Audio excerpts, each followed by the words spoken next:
Mga dumalo yan sa rally sa kabila. Yan. So, may mga pink na bandana. So libre sila ng pagkain dito, no? Libre yung pinamimigay ng mga Duterte supporters dito sa booth na to.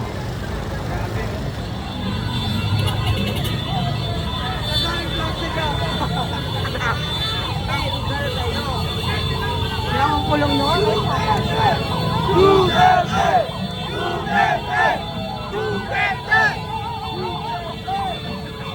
Dami.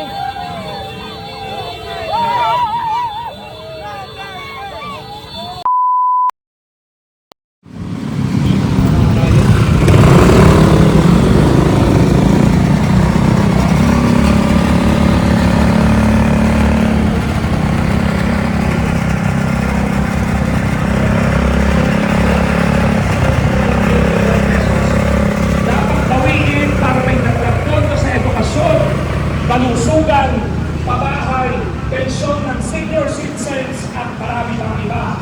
Kaya ang sigaw natin, lahat ng sagot dapat na nagot. Tondo sa serbisyo, hindi sa korupsyon. Tondo sa serbisyo. Pera ang inaataw, bawi. Last na lang, ang tao, ang bayan, ngayon ay lumalaban. Magandang hapon, tuloy ang laban mga kasama.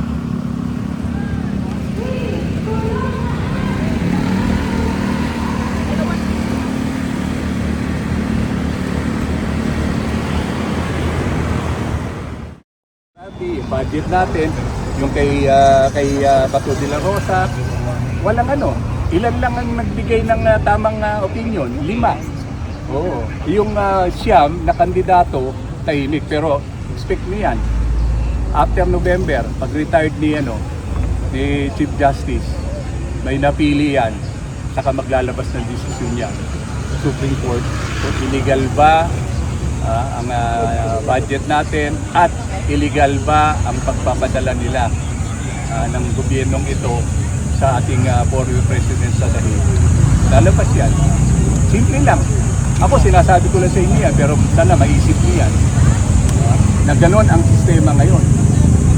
Bayaran ang media, kasi ang media ngayon ang nagnanarrative kung ano gustong palabasin ng administrasyong ito.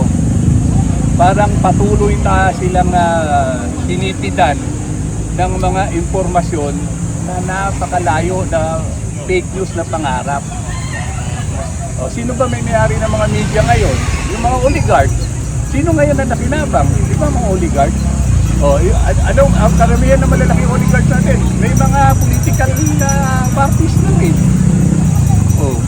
Ilan yung ilang binenta ngayon? Yung Lia 3 natin, binenta. Di ba? Yung ilan yung hydroplan natin, binenta rin. Sino nakabili? Mga oligarchs din. So, ang katuwang ni Presidente Marcos para manatili siya, itong mga oligarchs na. Yun ang nakakalungkot. Ay, assessment niyo po dito sa White Linggo na movement na ito. Mabumpay ba o budol? Eto, nag-try sila na budulin ang grupo namin, ang isang membro ng religious sector. Pero sabi ko nga, hindi sa lahat ng panahon ay nakakalusot ang mga samang gawain.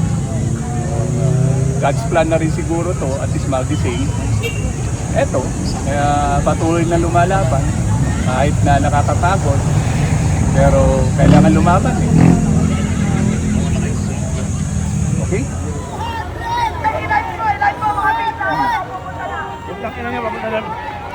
Pero kailangan tumigaw ng Duterte! Duterte!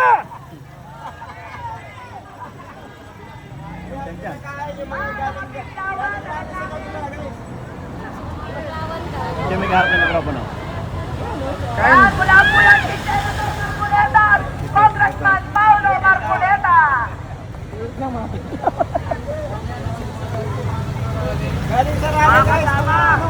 Ito yung mga galing sa rally sa kabila. At sana, Ayan. na natin na mga puso natin ang nakukuha nila sa mga politikong nagaya sa kanila. Kaya sa sunod, Ayan, yung mga galing sa White Ribbon Movement Rally. sa inyo na 300, may katkong na yan, dapat ay 500 yan. Ayan, lahat. Kulang pa po yan. Ayan, mga pauwi na sila. Kaya mga kasama, Ayan, dumaan muna dito sa mga PDS ay mahal namin kayo. sa may bandang dulo ng White Plains at binibigyan din sila ng pagkain dito po. Ating bayan, huwag tayo magpagamit sa mga politiko. Ayan, tingnan nyo po. O, ayan, oh. Mga dumalo yan sa rally sa kabila. Ayan. So, may mga pink na bandana. So, libre sila ng pagkain dito. No? Libre yung pinamimigay ng mga Duterte supporters dito sa booth na to. Bumaba sila ng kanilang sasakyan.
Okay, tapos na yung programa sa kabila.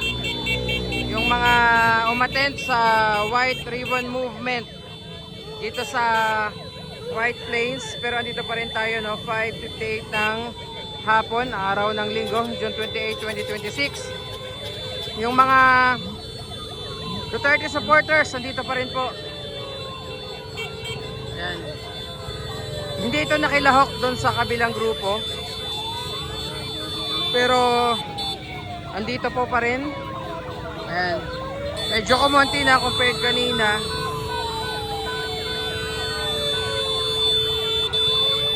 Ayan, mga riders. Yung mga kasama ni Kong Leviste, andito rin kanina.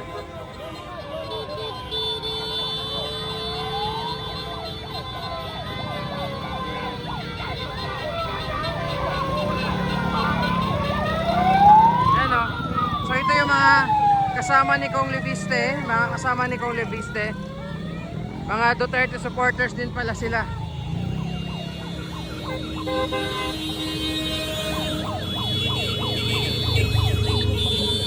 Kanina rin pala, ipakita ko lang sa inyo yung mga umattend dun sa kabilang rally, no. Pinakain sila dito. Welcome lahat. No, libreng pagkain, merienda, tubig. Yan, nakipila yung ibang mga grupo na dumalo doon sa White Ribbon Movement Rally. Ayan o. 30 supporters.